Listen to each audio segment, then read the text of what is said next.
Halo teman-teman, kembali lagi dengan saya, Nuris Andrias dari Prodi Pendidikan Akuntansi Universitas 11 Maret. Saya akan menjelaskan mengenai materi produk kredit perbankan. Ayo kita belajar bersama-sama. Oke, sebelum kita memulai pembelajaran, apa yang kalian pikirkan ketika mendengar kata kredit? Oke, mari kita lanjutkan materi mengenai produk kredit perbankan. Pertama, yaitu pengertian kredit. Apa sih kredit itu, teman-teman? Istilah kredit berasal dari bahasa Yunani yaitu kredire, yang berarti kepercayaan.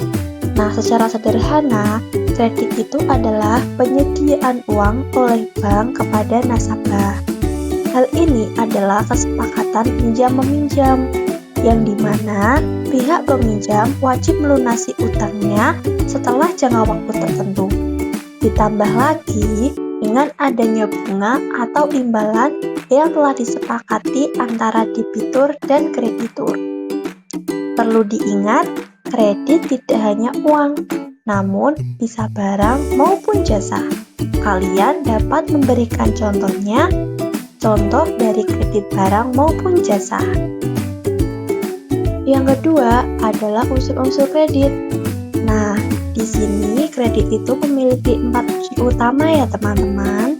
Yang pertama ada kepercayaan, yang kedua ada kesepakatan, yang ketiga ada jangka waktu, dan yang terakhir ada risiko. Mari kita bahas yang pertama. Yang pertama yaitu kepercayaan. Kepercayaan ini adalah keyakinan bank bahwa uang yang disalurkan akan kembali lagi. Kemudian yang kedua yaitu kesepakatan.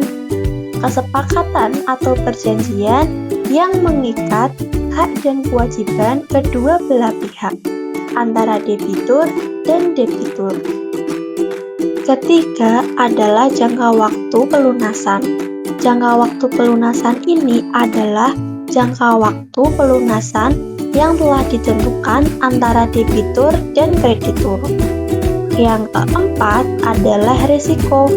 Risiko yaitu faktor kerugian yang mungkin dihadapi bank. Di sini resikonya itu dibagi lagi menjadi 2, resiko unsur ketidaksengajaan dan resiko unsur kesengajaan. Kemudian yang ketiga ada jenis-jenis kredit. Nah, jenis-jenis kredit di sini dibagi berdasarkan 3 kategori.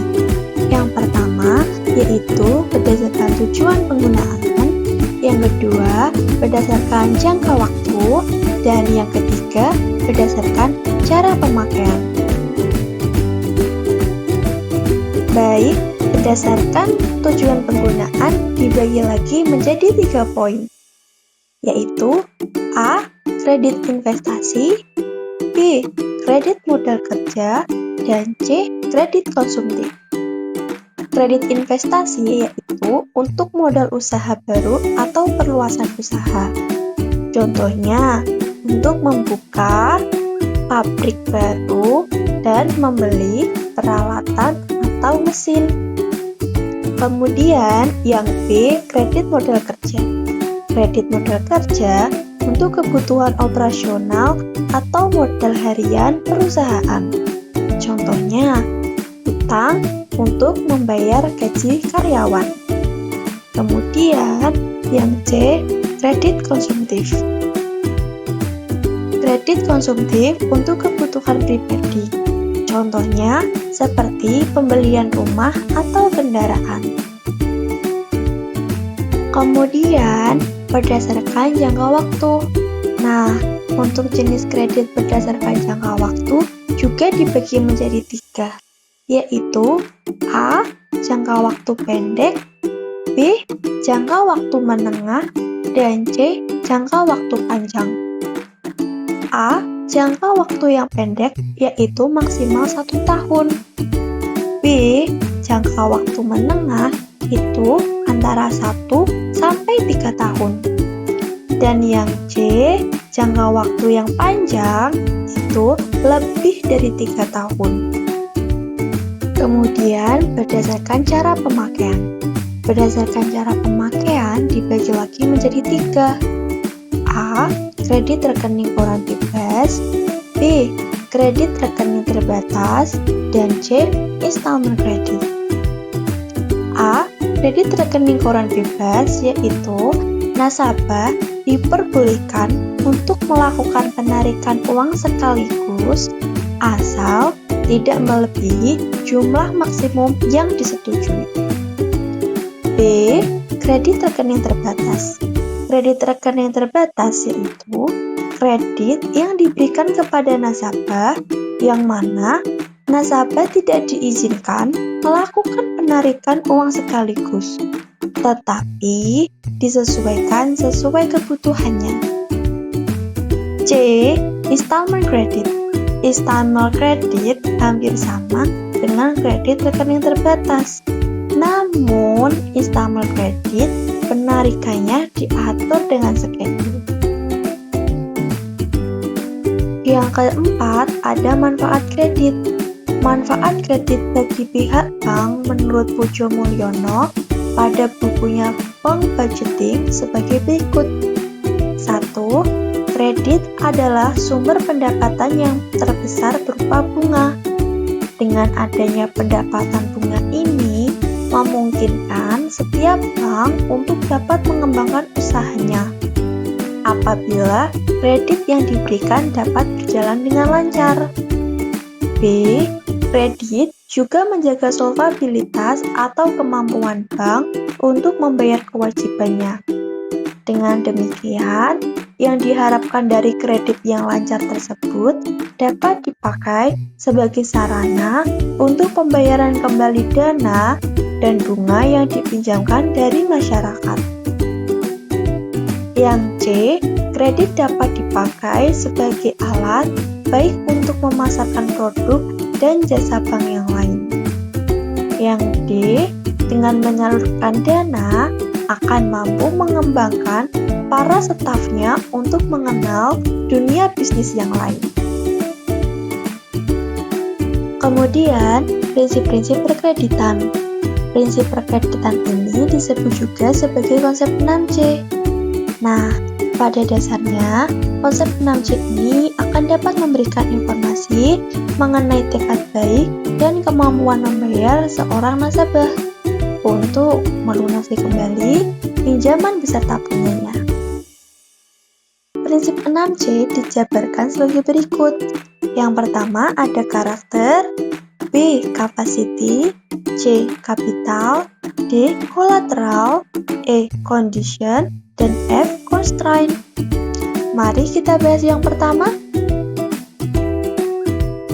Karakter. Penilaian karakter ini dapat mengetahui sejauh mana tingkat kejujuran dan tekad baik calon debitur, yaitu kemauan untuk memenuhi kewajiban-kewajibannya dari calon debitur. B. Capacity. Penilaian capacity untuk melihat kemampuan dalam melunasi kewajibannya dari kegiatan usaha yang dilakukan atau kegiatan usaha yang akan dibiayai dengan kredit dari bank nantinya. C. Kapital. Penilaian terhadap prinsip kapital tidak hanya melihat besar kecilnya modal yang dimiliki calon debitur, tetapi juga bagaimana distribusi modal itu ditempatkan. D. Kolateral. Kolateral diartikan sebagai jaminan fisik harta benda yang bernilai uang dan mempunyai harga yang stabil dan mudah untuk dijual.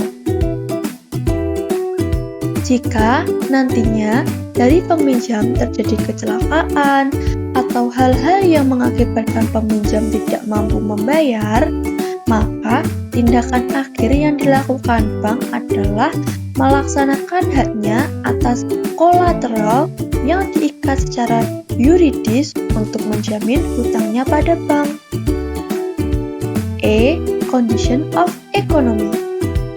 Nah, pada prinsip condition of economy ini dinilai dari situasi dan kondisi politik, sosial, ekonomi, dan kondisi pada sektor usaha calon debitur. Maksudnya apa sih, Bu? Nah, maksudnya agar bank tersebut dapat memperkecil resiko yang mungkin timbul oleh kondisi tersebut.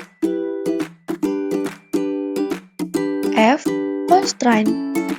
Constraint untuk menilai budaya atau kebiasaan yang tidak memungkinkan seseorang melakukan bisnis di suatu tempat. Yang terakhir yaitu keenam, kebijaksanaan perkreditan. Menurut Teguh Pujo Mulyono, dalam menetapkan kebijaksanaan perkreditan harus diperhatikan 3 asas pokok yang dikategorikan sebagai berikut. A. Asas likuiditas, B. Asas solvabilitas, dan yang C. Asas rentabilitas. Mari kita bahas yang asas likuiditas dulu. A. Asas likuiditas. Asas likuiditas adalah suatu asas yang mengharuskan bank untuk tetap dapat menjaga tingkat likuiditasnya. Karena suatu bank yang tidak likuid akibatnya akan sangat parah, yaitu hilangnya kepercayaan dari para nasabahnya atau masyarakat luas. Suatu bank dikatakan likuid apabila memenuhi kriteria sebagai berikut. Yang pertama, bank tersebut memiliki kas aset sebesar kebutuhan yang akan digunakan untuk memenuhi likuiditasnya. Yang kedua, bank memiliki aset lainnya yang dapat dicairkan sewaktu-waktu.